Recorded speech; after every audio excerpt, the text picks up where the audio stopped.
Hello, everyone. Welcome to Barca News. It is December 26, 2025, and Real Madrid are considering seeking multi-million-dollar euros damages from Barcelona over the Negreira case. Also, Barcelona have reached out and inquired about a Premier League defender for a possible signing during this winter transfer market.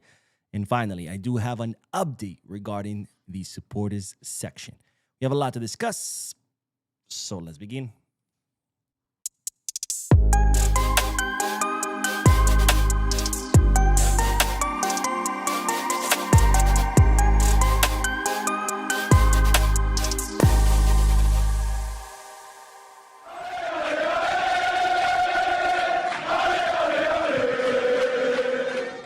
Hello, everyone. Welcome to the channel. My name is Boo. This is the Barca News Live podcast, where not only we discuss Barcelona news, but where I also get to interact with you lovely people in the chat section by reading your comments, answering any questions, and getting the discussion going. For those of you who will be watching when the podcast ends, I will be putting timestamps in the description and chapters in the timeline in case you do want to skip through the discussion, get straight into the news. Having said all that, make sure to hit the like button, subscribe to the channel, drop a comment. If you're looking for any Barcelona jerseys or merchandise, make sure to Goal Kids, Kit Bag, or Fanatics, where you could also get kits from any football teams around the world or any sports teams around the world. If you're looking to place any sports bets, make sure to bet us. All links are down below in the description. You click on them, you get access to some pretty cool deals and offers. And right now, end of the year, it's a great time to shop because all that leftover merchandise that people didn't buy for Christmas, well, it's going to be even further discounted. And when you add the discount that you get from clicking on the links, well, it's going to be dirt cheap. So use those links, get those discounts, buy your loved ones a Barcelona kit or whatever it may be. And of course, I'm going to take advantage of these discounts because there's an upcoming raffle that I'm going to announce pretty soon. All right, let's begin with the news. And as always, the first segment of this podcast is comprised of multiple bits of news combined together for the sake of brevity.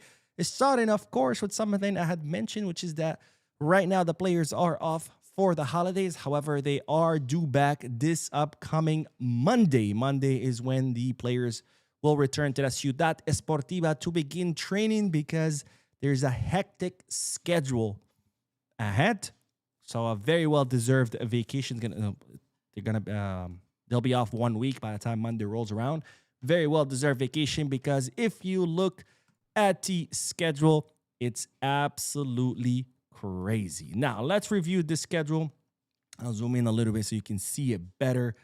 But the first match back will be on January the 3rd, which will be against Espanyol at Espanyol Stadium, where, of course, as I mentioned during yesterday's video, they are already preparing precautions. They're installing nets to protect Joan Garcia because the Espanyol fans have been, threatening him ever since he left and joined Barcelona.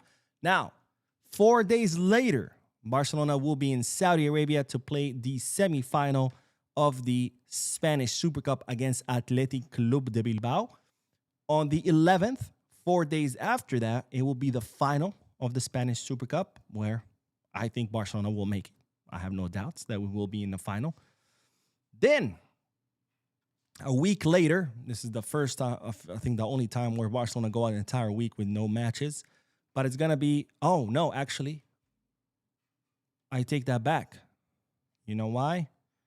Because, January 7th is the semifinal of the Spanish Super Cup. January 11th, it's the final of the Spanish Super Cup. And then after that, there is the Copa del Rey match. And then we talk about January 18th, Real Sociedad at their stadium. 3 days later, Slavia Praha at their stadium. 4 days later, our first home match of the year at the Camp Nou, where it's expected that we're going to have 62,000 people. Now that Barcelona have submitted all the paperwork to get the 1C license and reopen the North Goal against Real Oviedo. 3 days after that, FC Copenhagen in the Champions League. 3 days after that, against Elche. Crazy schedule where Barcelona are going to be playing a match every 3 to 4 days, and they're going to be playing 3 competitions all at once: La Liga, the Champions League, Spanish Super Cup. Oh, and I forgot the Copa del Rey. So 4 competitions being played all at once in January, with a match being played every 3 to 4 days. Absolute insanity. And then they wonder, why are these players getting injured? I don't know. Maybe because they're playing a fucking match every 2 to 3 days. But anyways, now on to the next bit of news, because we do have an update in regards to Andreas Christensen. And that update is not in regards to his injury. We already know Christensen has suffered a partial torn ACL. He will undergo conservative treatment. He's expected to be out for 4 months. But the update is in regards to the deadlines that Barcelona have to use Christensen's salary. Now, as you know, there's a rule in FIFA where if a player is out for a long period of time during the season, then the club can use portion of his salary, 80% under La Liga rules, to register someone else in their place. And this can, of course, come in handy in case Barcelona do decide to sign a defender during the winter transfer market. As you know by now, talks are ongoing. No final decision has been made, but Barcelona are considering signing someone in the winter transfer market, since Christensen will be out for 4 months. Since Araujo, we don't know when he's going to be back. And when he is back, we don't know what kind of state he's going to be in. So Barcelona are considering signing someone in the winter transfer market. And of course, they could take advantage of this rule to use part of Christensen's salary to register this new player if they decide to bring someone on. Now, what are the deadlines to do this? Well, per La Liga's rule, once the injury happens, you have 25 days to submit the paperwork to La Liga requesting to use that player's salary to register someone else.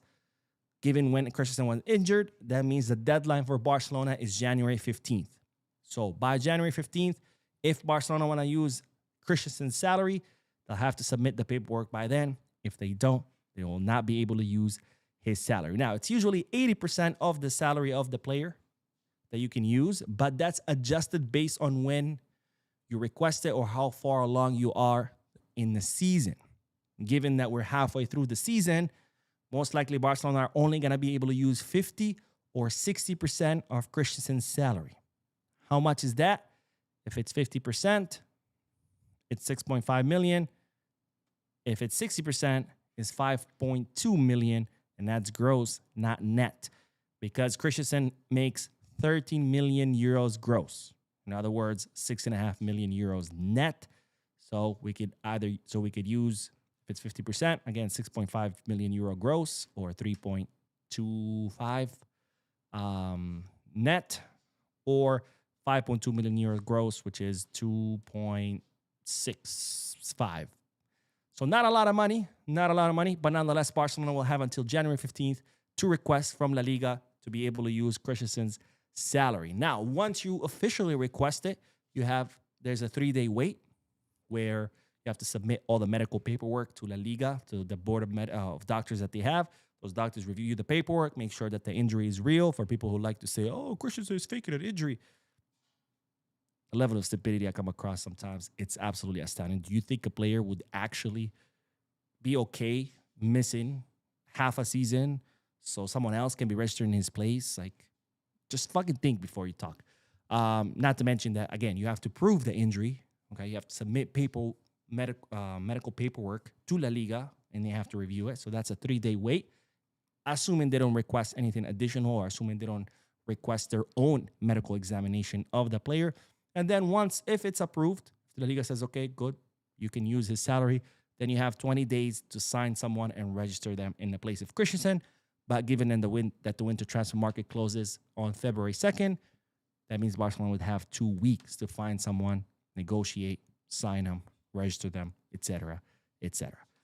All right, now the last bit of news of this first segment is in regards to Robert Lewandowski, because like Christensen, Lewandowski's contract also expires in the summer of 2026, which means starting January, he will be able to negotiate with other teams, and he can technically sign a pre-agreement with any team he likes. Now, so far, his agent has been busy. His agent has met several times with AC Milan, who are very, very interested in signing him for the Serie A, so he can play alongside Modric. Also, Chicago Fire, from the MLS, they sent representatives that met not only with Pini Zahavi, but with Lewandowski himself, because he wanted to hear the offer in person. And then, of course, there is the Saudi Arabian option. Saudi Arabia have been interested in Lewandowski for quite some time, and it's reported that Pini Zahavi is set to fly to Saudi to meet with the representatives of the Saudi Pro League because, as you know, in Saudi, they do it differently. It's not the clubs that sign players. It's the Saudi fund. There's a fund. The fund signs a player, and then they send the player to whichever club requested him. So Pini Zahavi has been busy, has already met with AC Milan, already met with Chicago Fire, and now set to meet with representative of the Saudi Pro League to see where Lewandowski's next destination could be. Now, as we know, Lewandowski's number one priority is to stay at Barca. He has already met with Laporta and Deco to let them know that he wants to stay at Barca for another season. But of course, Barcelona have not offered him any renewal because they want to wait until the end of the season to see A, what are the options in the market, and B, how Lewandowski does. You know, if Barcelona go to the market, they can't find anything, and Lewandowski has a good season, then they might consider extending by another season.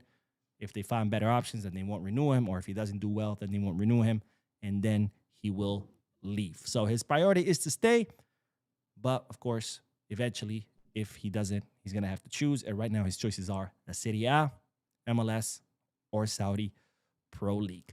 All right, let's do the comment section, and then we are going to talk about Real Madrid, who are seeking or considering seeking multi-million-dollar euros indemnification from Barcelona because, yes, Madrid, the most favorite club in the history of the sport, they feel like they have been affected by the referees. Can you imagine that? Like, how do you say that with a straight face? No idea. Anyways, Cornell says, happy holidays, Mo. Happy holidays, my friend. Good to see you here in the chat section. I hope you had a blessed Christmas. I hope it's not too cold out in Germany. Here it is snowing. It has started to snow about an hour and a half ago. It's expected to snow all night into the early hours of the morning. They're saying about, I think, 5 inches or 6 inches. No, 6 to 8 inches. So a decent amount of snow. I love snow. My dog loves snow. So when we go out to play later tonight, he's going to have a blast. But thank you, my friend. I hope you had a great Christmas. Miss Salvatore says there has been renewed talk that Grimaldo could arrive in the summer. Fuck Grimaldo. Hopefully not. Spooky says, Mo, is it snowing where you live? Yes, it is. It is. And Polly said, cool, I enjoy watching Elche play. What a team. Did you see Hector's goal? I did not see it, but people keep telling me about it. Oh, Hector Ford's goal. Hector Ford's goal. I did not see it. I'll check it out today. I promise. And then I'll let you know. Van Lee says, Mo, I will be fine with a K loan with the option to buy. Man City are easy to do business with. Oh, no, my friend. No, they're not. They're very difficult to do business with because, of course, being an oil owned club, they have infinite amount of money, so they don't have a need. A lot of times, what happens with smaller clubs is that you have that leverage over them that they need the money, and you can use that to your advantage because if you walk away, there goes a huge chunk of their income, right? With clubs that have infinite amount of money like PSG, Man City, that's not a problem for them. They can say, I want 100 million. And if a club comes and says, oh, I'm not going to give you that. Okay, bye. I don't need the money anyway. You know? So, no, they're not easy to do business with at all. He is used to defending the high line against slow block, Dutch, and lefty, and he can play left back. That's someone that is being considered by Barcelona.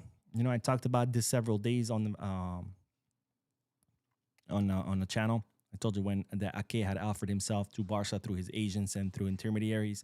The same with Disasi, because Disasi is not even registered with Chelsea to play, so he has no minutes. But the problem with Ake is that Man City don't want him, so they're looking for a permanent transfer. You know, it's kind of like they're open to loaning him, but it would have to be an obligation to buy, and that's not what Barcelona are looking for. They're looking more for a loan.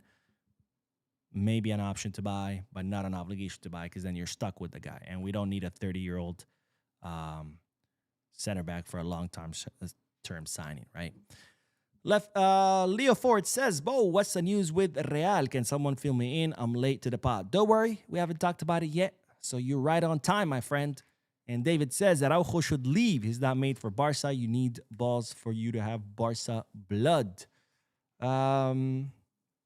We'll see how he does when he's back. But yeah, I think that time is up for him.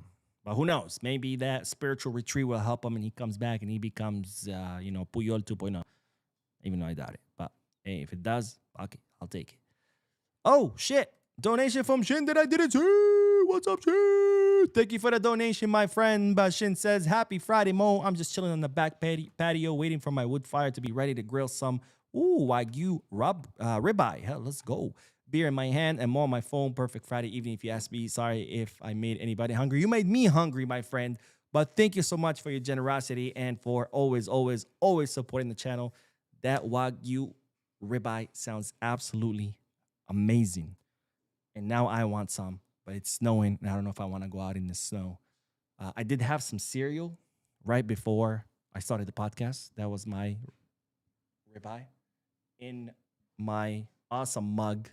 This was a gift, a Christmas gift from some coworkers. Oh, wait, I forget that. Here, let me take out the comments. There we go. It has my dog on it, and it says Marshall. This was a Christmas gift. The dog even has his bandana because Marshall always has a bandana on. I always change him out depending on the season. Right now he has a Christmas bandana, but I had cereal. That was my dinner. There's still leftover in it. So enjoy your ribeye, my friend. Enjoy your beer. Here it is snowing like crazy. I love snow, but definitely not time to be out on no patio. Not that I have a patio because I live in an apartment. But yes, enjoy, my friend. Enjoy. You deserve it. I'm sure you had a tough week, even though we did have Christmas. So maybe it wasn't too tough week. But you still deserve it. You still deserve it. So enjoy, my friend. And with that, let's get back to the news because we do have to talk about Real Madrid embarrassing themselves yet once again. This club, man, they say they're the greatest club in the history. They say, oh, we have won the most. And yet they act like a small, pathetic, cry baby club because that's what they are. You know, this whole Negrita case is nothing more but a campaign, a press campaign, no different from what their TV does, Real Madrid TV, with constant videos every single week attacking whatever ref that's assigned to their upcoming match, saying that they're corrupt, that they rule against them, blah, blah, blah. I've been doing it for the last 2-3 years. And that's nothing more than, it serves two purposes, right? The number one purpose with that Real Madrid TV campaign is to put pressure on refs. And we've seen it's worked, right? Referees now are terrified of ruling against Madrid. And we've seen all kinds of dubious red cards and penalties in favor of Real Madrid. And the number two, I think, what they do is they're already setting up the excuse, right? And that's how a loser operates, right? That's how a mediocre loser person or club operates, right? It's like, we don't know if we're going to win, so I'm just going to dangle the excuse out there. It's the ref. And now if we win, great. If we lose, see, I told you it was the ref. This is why I say pathetic club, small mentality. And it's the same thing with the Negrita case, right? But with the Negrita case, what they're trying to do is, of course, same thing. Look for an excuse to justify their failures. 1.3 billion euro debt. Their stadium's an absolute mess. It cost almost triple what it was supposed to cost, and it's been a total failure.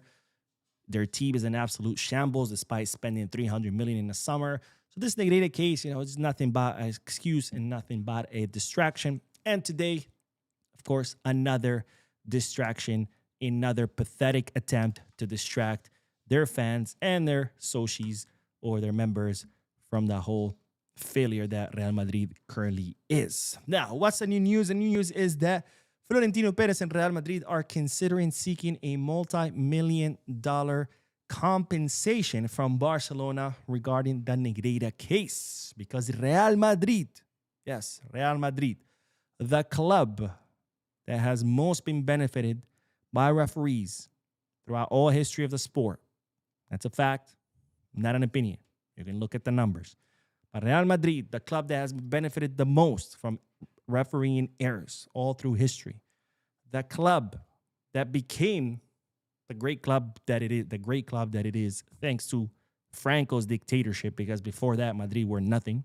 It was Athletic Club de Bilbao, Barcelona, and Atletico Madrid. Those were the three big clubs. But then, of course, Franco, wanting to unify the country, decided to prop up Real Madrid and use it as a symbol because he understood that football, well, it's a good distraction when you're a dictator, right? So the club that has benefited from refereeing mistakes, from a dictator backing them, all of a sudden feels that they have been affected so much by the Negreira case that they want to proceed with seeking a multi-million-dollar compensation from Barcelona. Now, let me decentralize. We take away the sensationalism out of this headlines because I already know what's gonna happen. I'm sure it's already happened, but every media outlet tomorrow, maybe they already started. Every Madrid YouTuber and every social media, they're gonna be like, oh yeah, look at that. We got you, right? Because every time something happened in the Negreira case, it's like, oh, breaking news. Oh, Barcelona caught doing this. Oh, see proof of this. And it's like there's like literally the judge farts and people are like, oh, breaking news headline, the judge farted, Barcelona are guilty. So let me just put this story to rest. First of all, in order for Real Madrid to ever be able to get money from Barcelona for damages from the Negreira case, first, there has to be an actual court finding of a wrongdoing. And right now, we're not even in a trial phase. We're in that investigative phase, okay? Let me explain to you how this process works.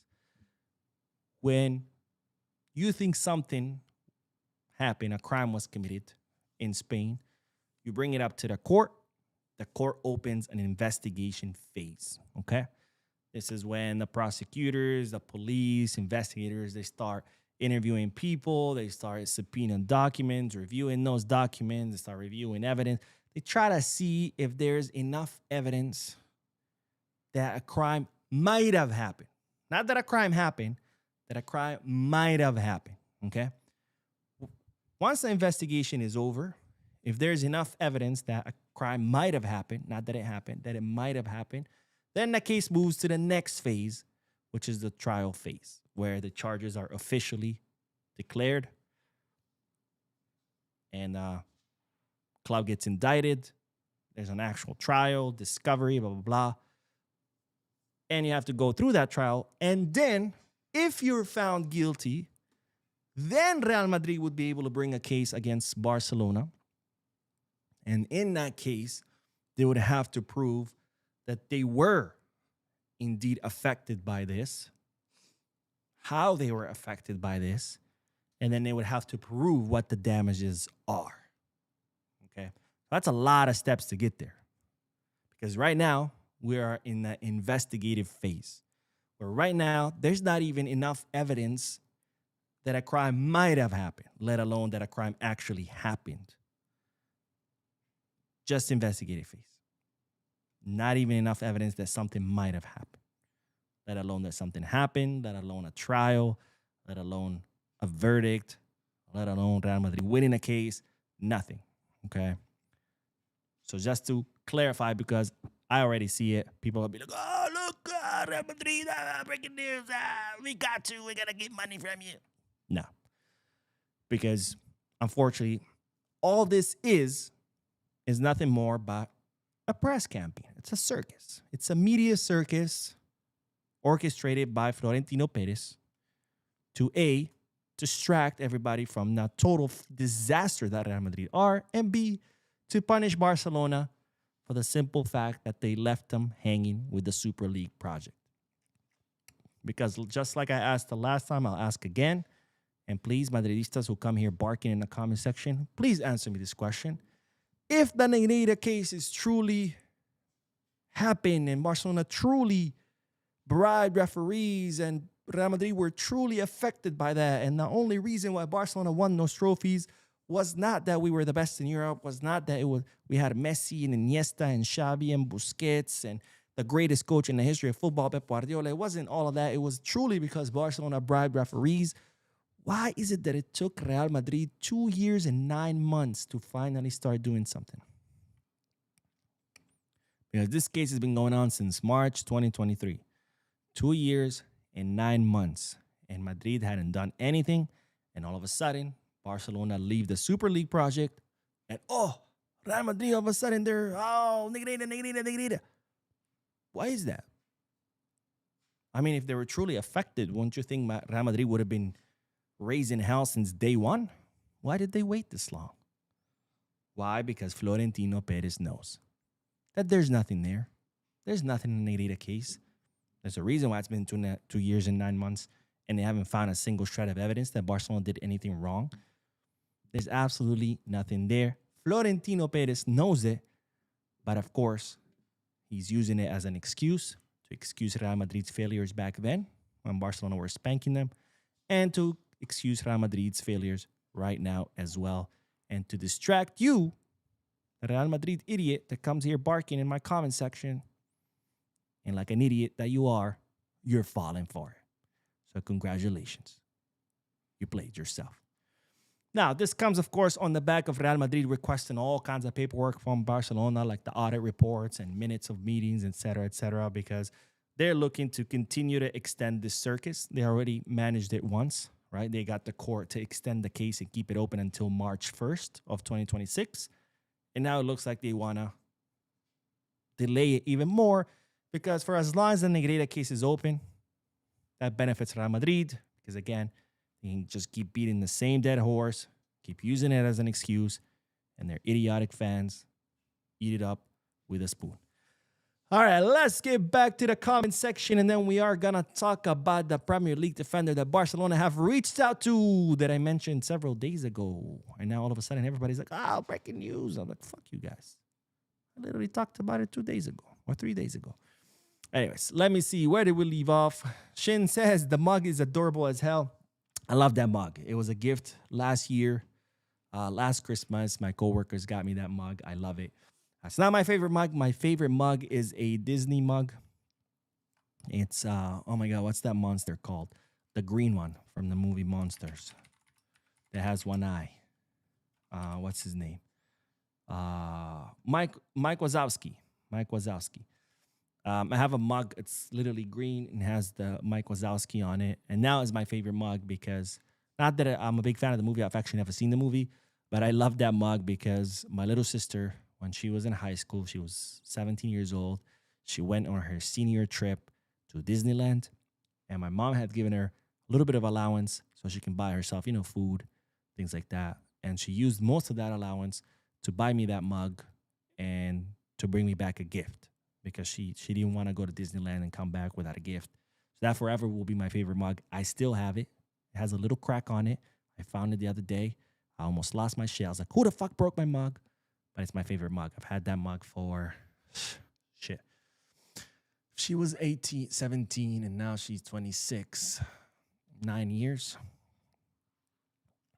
Yeah, or was she 16? Either 9 or 10 years. But that one was my favorite mug. But this one comes really close because, of course, it has Marshall on it. Miss Salvatore says, what I think will happen next summer, Hector Fort returns. Grimaldo signed. God, no. We don't want Grimaldo as a player, and Rashford is also signed. So it looks like Barcelona are planning to sign Rashford. I think it's a waste of money. Don't get me wrong. Attack-wise, he's very lethal. We've seen his speed, his shots. That guy has cannons for legs. But, I don't know. He seems a little inconsistent to me. Not to mention that he never wants to bother to track back or press.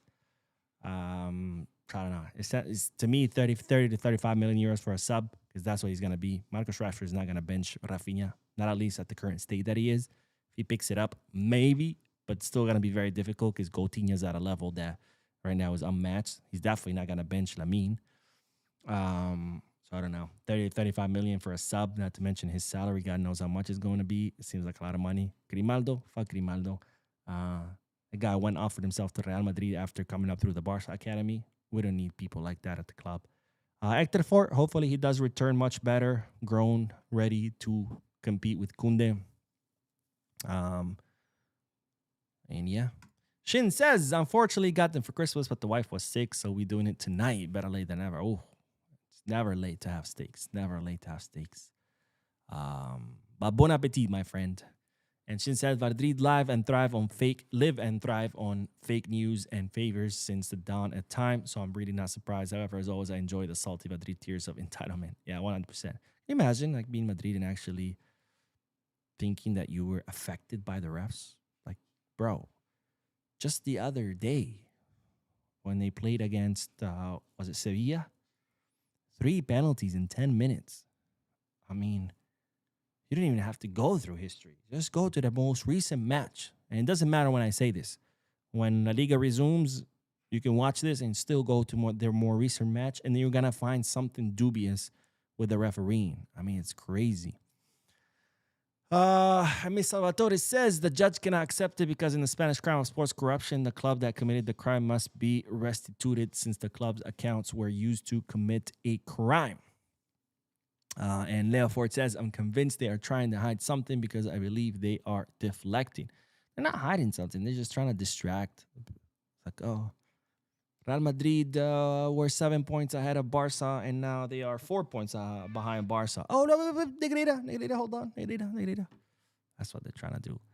And it works. It works, right? People fall for it. Sometimes I watch the live stream of some of the Real Madrid YouTubers, and every time the ref doesn't blow a call in their favor, they start saying, Negrita. And it's like, how fucking retarded are you? Like, Negrita, Barcelona stopped paying Negrita's company back in 2018. I mean, he also retired back in 2018. And you're telling me, that 7 years later, Negrita is still influencing competition? Or you're just that stupid? Anyways. Ms. Salvatore says, do you know Pedro? Are you a true Barca fan? I do know who Pedro is. And what is a true Barca fan? I mean, are you in charge of handing out those cards of who's a true Barca fan? Or what exactly we're asking here? Anyways, let's get back to the news. And let's do the next bit of news, or the next section. And it's in regards to Premier League defender that Barcelona have reached out to. Someone we talked about in the channel. Oh, wrong one. And it's no other than Marcos Senesi. And we talked about Marcos Senesi I think it was 2 or 3 days ago. I say that because some of my friends text me today. They're like, look, Mo, Fabrizio Romano says that Barcelona are interested in Marcos Senesi. And I replied to them, like, fuck you guys. I said that 2-3 days ago. Like, do you even watch my channel? And they're like, yes, we do. I'm like, you're lying. Like, you would have known this had you watched the channel. But anyways, Marcos Senesi, the Argentine that Barcelona are considering as a possible signing during this winter transfer market, given that Barcelona are still considering or could consider signing someone. Now, as I told you before, Hansi Flick and Deco met last Monday in order to discuss the possibility of signing someone in the winter transfer market, given that Christensen will be out for 4 months and Araujo's not back yet. The talks are still ongoing. There hasn't been a final decision. And in fact, next week, Hansi Flick and Deco are set to meet again to discuss what market options are there and if any of those market options are worth it. And Barcelona could move forward with a signing in the winter transfer market. If not, then Barcelona will leave it as B and will wait until the summer transfer market to sign, that long-term signing that Barcelona are considering. People like Marguerite, Schlotterbeck, et cetera, people we have talked about before. So, of course, next week we'll find out more, and I will be here to tell you all about it. But in the meantime, of course, Barcelona have been looking at several options. Now, as I told you, Barcelona are looking for 3 things in whichever defender they sign come this winter transfer market. They're looking for someone who can play on the left, whether left-footed or right-footed, but can play on the left side. Someone with experience. In other words, someone that can just come hit the ground running. We're not looking for, someone young, promising that in the future is going to be great. No, we need someone now, right? Because we can't wait for someone to develop and become great because Christensen is going to be out for 4 months and we don't know when Araujo is going to come back. And 3, someone with leadership, right? Because we've seen our defensive line has lacked leadership, and it makes sense. I mean, we have Cubarsí, who's very young, 18 years old. We have Gerard Maldini, who's I think 22 or 23, if I'm not mistaken. So those are the 3 things that Barcelona are looking for. Again, next week will be another meeting to discuss the possible options and see if any of those convince Hansi Flick. But in the meantime, of course, Deco and his department have been working, and they have reached out to Marcos Senesi, one of the three options I told you about in a previous video. It was Otamendi, 37, experience, leadership, but of course he is the captain of Benfica, so very, very difficult. There was also Disasi, no minutes at Chelsea, looking to leave. And this was kind of like the third option, Marcos Senesi, who was the youngest out of those three options, 28 years old, Argentine, left-footed, currently plays at Bournemouth, and whose contract expires in the summer of 2026. Now, Marcos Senesi is not looking to renew. He communicated that to Barcelona through this meeting. Well, it was through his agent. And he informed Barcelona that he is open to come to the club this winter transfer market. Now, what's the problem? The problem is that Barcelona are a little bit hesitant to pay a transfer fee because he will be free this summer, right? He has confirmed that he's not going to renew his contract with Bournemouth. So to pay for someone that in a few months is going to be free, sometimes might not make too sense, right? Kind of like Eddie Garcia when he was at Manchester City. Barcelona considered signing him in the winter, but his contract was set to expire in the summer. So instead, they decided to wait. They signed him in the summer, and what a great signing he was. So for now, Barcelona know that Senesi is willing to come. The question is, will they actually make a move and pay for him? We'll know more next week when when Deco meets with Flick. All right, let's get back to the comment section, and then we will continue with the news. But let's see what everyone's saying. What is this? Sorry, I'm not getting like crazy text right now. This is why I'm looking down on my phone. But okay. Paulie says, after all this Real Madrid shite repeating itself, I will not understand how top players actually are looking forward to play there if their chances open. Can you imagine Real Madrid demoting, let alone not being 5? I mean, look, at the end of the day, they still have money. So at the end of the day, it's still a historic club, and that's why people still want to play there. Plus, it's always nice to have the refs on your side, right? And Bad Boy says, so how will it work from the judge? 1 fart is guilty and 2 farts not guilty. Yeah, it could be. Or blink once or for guilty, blink twice for innocent. And Miss Autora says, Osasuna was convicted of match fixing, and yet the courts forced the club's directors to return the money. Okay. Jay says, watching you from Zambia, bro. Welcome, my friend. Welcome. Thank you for watching. Herbert says, what's up, Mo? What's up, Herbert? Let's see. Mr. Autor says, Real Madrid complains about Barcelona, but the only team in Spain convicted of match fixing are Osasuna and Athletic Bilbao. I'm surprised that Real Madrid were never fixed. Accused. I guess they never needed to fix matches because, with every single CTA president and every single La Liga president and every single Royal Spanish Football Federation president being a Madridista and referees themselves being Madridistas, I guess it doesn't really require match fixing. Anyways, Shinamaster says, also, I never told you, but I have a friend in the printer business and she made me a custom theme Madrid toilet paper. Wish I could show it to you, but I used it up and yes, it was saved. That is hilarious. That is absolutely hilarious. And Georgia says, Laporta is a lawyer. If there was a slight chance of malpractice, he wouldn't have left the Super League because he would have known that Perez would use it as a punishment. I mean, why would there be malpractice? Are you talking about breaking a contract, maybe? Malpractice? Malpractice is different, right? But I think that's what you meant. Let's see.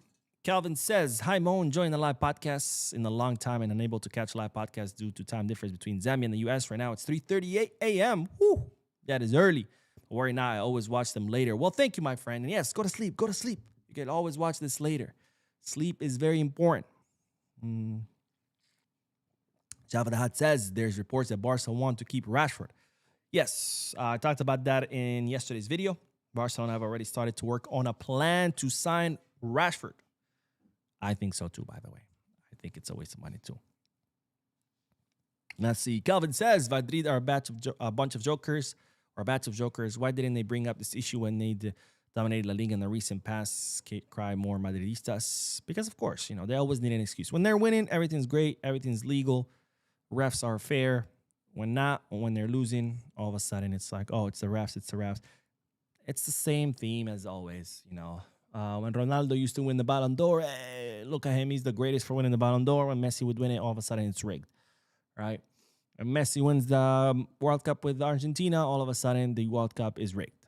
But now that Portugal has a good team, they're like, oh, Ronaldo's gonna win the World Cup. Well, why would you want him to win it? It's a rigged competition, right?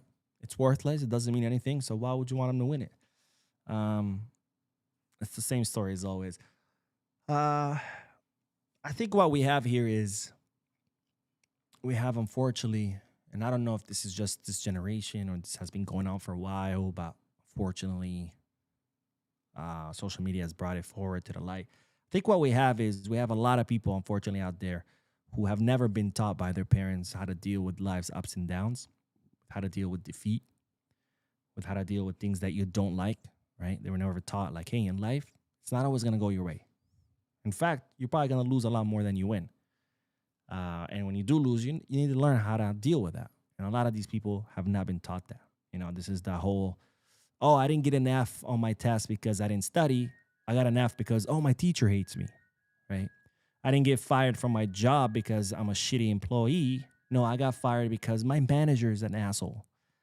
And this is the same kind of people, right? Instead of accepting, oh, Argentina won the World Cup, that sucks. That's not the team I was rooting for.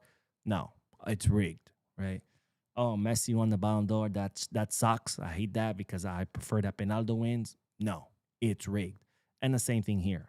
Instead of just saying, oh, Barcelona were better. No shame in that. I mean, after Luis Enrique left, it was Real Madrid that were better for several seasons. Now we're back on top. That's football. It's cyclical. Sometimes you're at the top. Sometimes you're not. For many years, Barcelona at the top. Then it was Real Madrid. Now it's back us. And after that, I'm sure it'll be Real Madrid. And after that, it'll be Barca. Maybe someone else. It's cyclical. Sometimes you're not always going to be at the top. But a lot of these losers, a lot of these mediocre people have never been taught that. So when they're at the top, everything's fine and dandy. When they're not, they need that excuse. They need that external factor to make themselves feel better instead of just accepting a reality and saying, shit, they were better. Bravo. Let's find a way how we can become better. That's what happens. And the negative is just another reflection of that. But anyways, let's do the last bit of news and then we'll do more comments. I promise. But let's talk about the supporter section, because you guys always ask me, Mo, what's going on with the supporter section? Well, I have an update for you. Update for you. Now, as you know, Barcelona are back at the Camp Nou with the 45,000 spectators. They have already submitted all the final paperwork to reopen the Gol Norte, or North Goal, which is the final section that needs to be reopened in those first two tiers. Barcelona already submitted all the paperwork. Once the city inspects it, if everything looks good, Barcelona will get the 1C license and will be able to increase the Camp Nou capacity from 45 to 62,000 people. And that's expected to happen by the Real Oviedo match on January 25th, which is the first home match of the 2026 calendar year. Now, even at 62,000 people, of course, the stadium is not going to be the same without the supporters section. A supporters section that Joan Laporta closed during last season. We actually spent half of the season without a supporters section because the former supporters section, they owed Barcelona 26,000 euros. And that was from fines, right? Because whenever the supporters section misbehaves, they say something racist or they do something, they toss things onto players or whatever it may be. When a sports section does something bad, it's the club that gets fined, right? So Barcelona had collected a lot of fines, totaling 26,000 or 27,000 euros the previous season, so the 2023-2024 season. And they decided to forward those fines to the supporter section, which is made up from several peñas. And we're like, here, pay this or we're shutting you down. The Peña said, we're not going to pay this. So Barcelona shut down, or Laporta shut down the supporter section. We spent all of the second half of last season without a supporter section. We spent all of the first half of this season without a supporter section. And now we do have an update because it's reported that Barcelona are working on recruiting the new supporters section. Now, this new supporter section will be fully controlled by the club. This is not like just spontaneous people agreeing, hey, we're going to be part of the supporter section. We're going to meet before matches and we're going to go in there and we're going to chant. This is going to be completely controlled by Barcelona, kind of similar like the supporter section that Real Madrid has. And they're already taking applications, okay? The supporter section is going to be made up of 1,240 people selected by the club. They have to be between the ages of 18 to 25. You know, they want a young supporter section. They have to be club socios. They have to be all paid up on their dues. So they can't be back. They can't be behind on their dues, on their soci membership dues. They can't have anything on their record with the club, like they haven't been kicked out of a match or been fined because, I don't know, they were throwing stuff at the opposing team or something like that. They have to have a clean record with the club. And they also have to have a clean record with the police. So these people who are applying to become part of the supporter section will have to undergo a criminal background check with the police to make sure they don't have any criminal background. So, pretty much a PG-13 supporter section. Now, it's also going to be a requirement that they attend, you know, if you're part of the supporter section, it has to be a requirement that you attend 80% of all matches.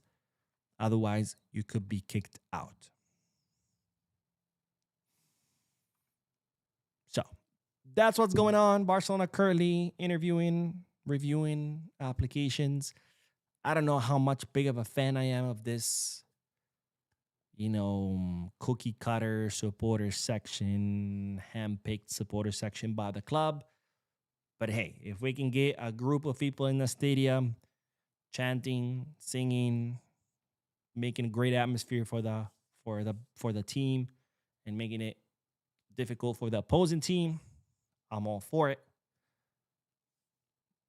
I'm a little iffy again about all these requirements, but I guess we have seen what happens when criminals become supporter sections, right? People always tell him, "Oh, bring back the boishos, noishos." I don't know how the fuck you say it. And I see that all the time, that comment, by the way, and I'm like, you clearly don't know what the fuck you're talking about, because if you knew what they were, you wouldn't be asking for them, because, I mean, they were very violent criminals. Neo-Nazis, by the way, which is hilarious because a lot of times I see people commenting, bring them back. And they're not usually white people who are saying that in the comment section. I'm like, do you know that they are neo-Nazis, that they would not like you, and they would probably attack you if they saw you in the streets? Keep that in mind for people who are always like, bring them back. I'm like, okay. I want to see you running down the street with 1,000 guys freaking chasing you down just because you're the wrong color. Very violent criminals involved in all kinds of crime, drug trafficking, human trafficking, murder, assault, robbery, you name it. That's who they were. And that's why Laporta banned them back in 2003, early 2000s. And no, we don't need those people back in the stadium. I mean, people think that the Barca Ultras are just, these cool people who chant and light up torches and drum the whole match. And no, buddy, they're criminals. And by the way, in Italy, for example, the mafia has now infiltrated the Ultras in most of those clubs because they realize football is a great moneymaker. Like, yeah, sure, I can make money selling drugs and trafficking humans and prostitution. But hey, football actually also generates money. So let's get into that. The mafia has actually infiltrated a lot of the supporter sections. So I guess this is one way to avoid that. by doing the criminal background check and make sure they're socials and all that. So I guess it has its upsides. Can't complain. But as long as we get a supporter section back, then I can overlook everything else because it does make a difference. I mean, that's the whole point of playing at home, right? Having a home advantage doesn't just mean that you're playing in your own stadium and that's it. It's also the atmosphere.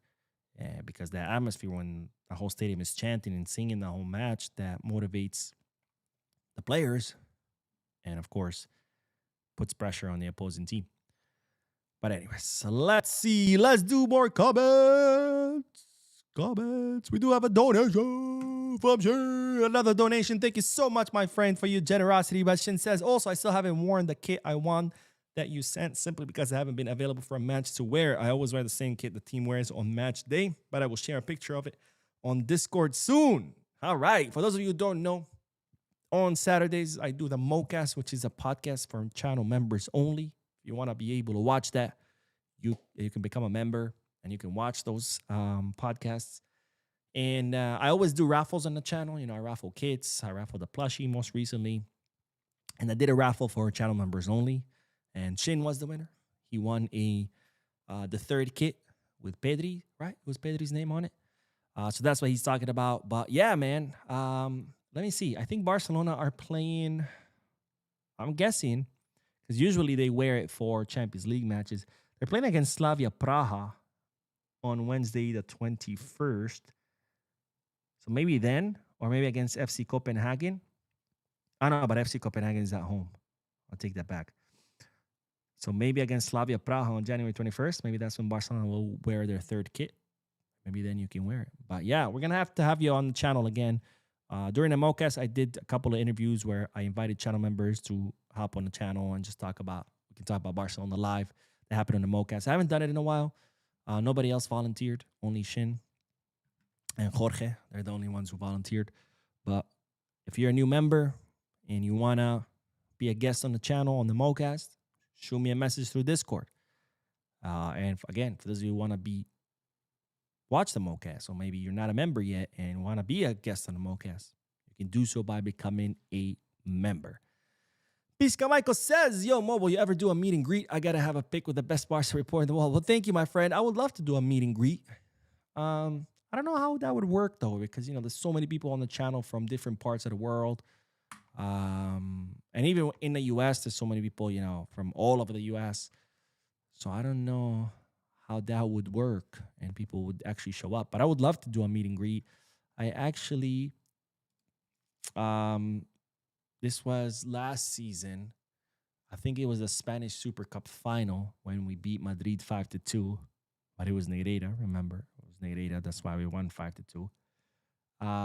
And I was going into Smithfield Hall, which is where the New York City Peña watches matches.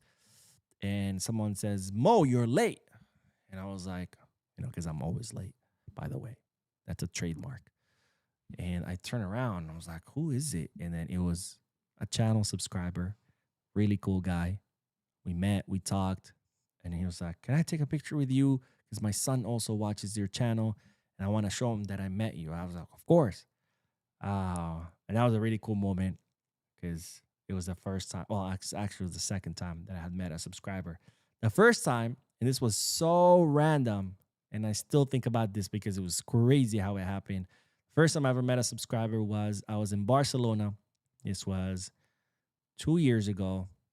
Yeah, because last season I didn't go because I didn't want to go to Montjuic again because Montjuic sucks. So it was 2 seasons ago. Xavi was still the coach. And I went to Barcelona. That's when I did a vlog of the Camp Nou. At the time, they were still demolishing the third ring. That's how long ago this was. But I was walking through Barcelona, headed to Plaza Catalunya because I was going to meet with my friends so we can go to the stadium. I was going to actually film. And someone just comes up to me, and we're in the main street of Barcelona where it's all stores and restaurants, and there's like thousands of people, like tourists, like thousands and thousands of people, like kind of like Times Square. And someone just comes up to me. He's like, hey, you're Mo from Barca News, right? And I was like, what?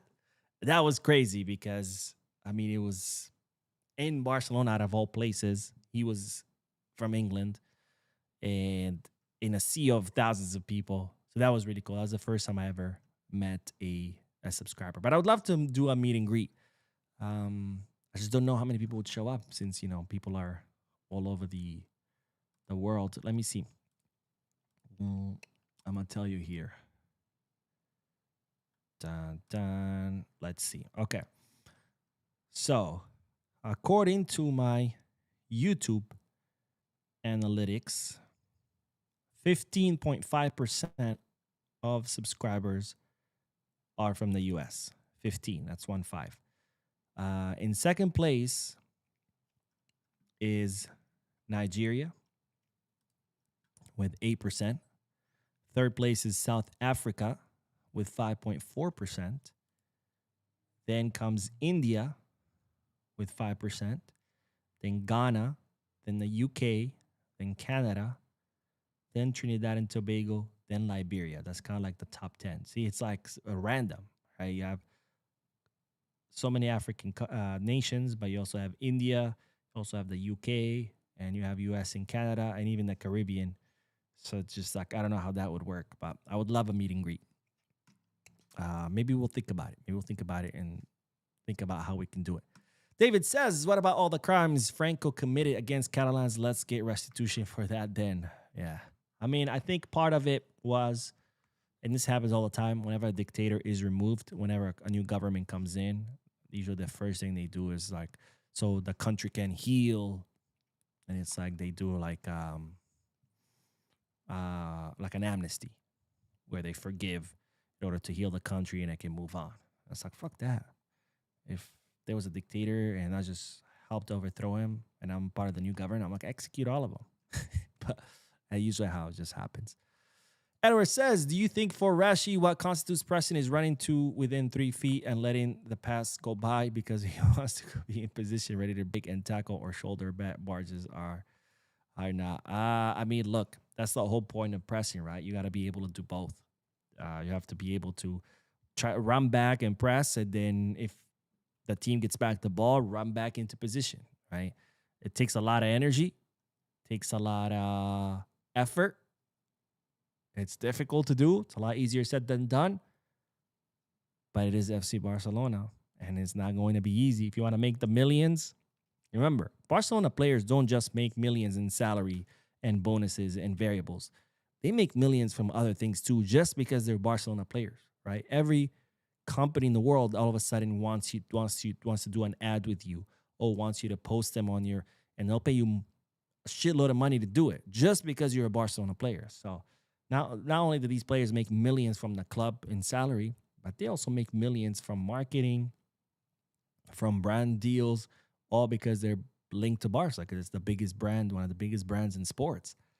So, hey, sure, it's a lot of work, but if you want to be at one of the best clubs in the world, if you want to win trophies, if you want to make the big bucks, you're going to have to put in the work. No one's going to give you money, free money. Let's see.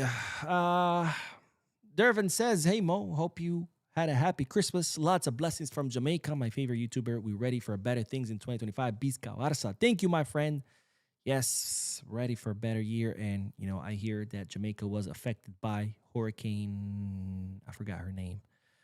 So I hope things also are better for Jamaica in 2025, my friend. Thank you for your comment. And Ms. Salvatore says, it's not clear that the 62,000 spectators will be reached for the match against Oviedo. It's not confirmed, but that's the goal. Java the Hat says Barca should ban all German fans from coming to the stadium during the Champions League games. They can't outright ban them because part of the whole agreement of playing the Champions League is that you have to allow 2,000 away fans. The only way to do it is by requesting from UEFA that UEFA sanction them, which that could happen. But you cannot outright just ban them because it's part of the agreement. So Barca says people run the like up. No way. I have so many people here and like not running up. People run the like. Oh, I got it. I don't know why it just wasn't clicking in my head. Yes, please hit the like button. Hit the like button. It's free. It takes a second, and it's the best way you can support this channel. Oh no, I just remembered something I have to do. Let's do a couple more comments, and then we will end this. Let's see. Paulie says, imagine a couple subscribers meeting Mo at the camp. No, yes, I said it first. That'd be amazing. And Sin says, just remember, Mo, the more and more your channel grows, the more celebrity you'll get. And I bet you'll have people requested pics with you never knew watch that you never knew watch your channel. I mean, those moments were cool because I got to meet some subscribers because I never ever do. I don't know how I would like people, being like a celebrity going down the stream. People, I'm more of a, hey, yeah, let's get to know each other versus, oh, let me just take a picture for clout because, I'm this cool guy. I'm a celebrity, But I do like meeting, and hopefully I get to meet more and more subscribers. AA says, question when Luis Enrique and Valverde said they didn't get any reports about the referees, so what now when they need a case done this indict Barca? No, that does not indict Barca. What Valverde said was that no, he hadn't seen the reports because he had never requested to see the reports, and that Athletic Club de Bilbao, they also have refereeing reports that he also hasn't seen because he also hasn't requested them. Okay. That's not an indication of anything. Okay. The club requested those reports. They're available to you. If you ask for them, they'll give them to you. And if not, then they won't. Okay. If you go inside a library, they have thousands of books. If you don't read one of their books, does that mean that book doesn't exist and that the library is lying? And that the library is, lying to people, telling them that they have that book, but they don't because you haven't seen it? No, that book is still there. Nobody's lying. You just haven't read it. That's all. So no. That's no. King City FX says, feel like I'm going through a withdrawal. Need some Barca game here watching Betis versus Barca. Yeah, man. I don't blame you. I don't blame you. And Georgia says, Mo, what is the Discord server link? The link is on the community tab, where I post posts. That's there. It's only visible to channel members because only channel members can join the Discord server. So if anyone watching is a new member, head to the community tab, click on the link, and you'll become part of the Discord server. Just make sure you're logged into Discord with the same email you log into YouTube so Discord can recognize that you're a channel member. Anyways, that is all, ladies and gentlemen. Thank you so much for tuning in. Thank you for your likes, your comments, your subscriptions, your donations. If you haven't hit the like button yet, make sure you do. If you haven't subscribed yet, make sure you do. And if you want to share any thoughts with me, drop a comment down below. Thank you for watching. And as always, Viscarsa.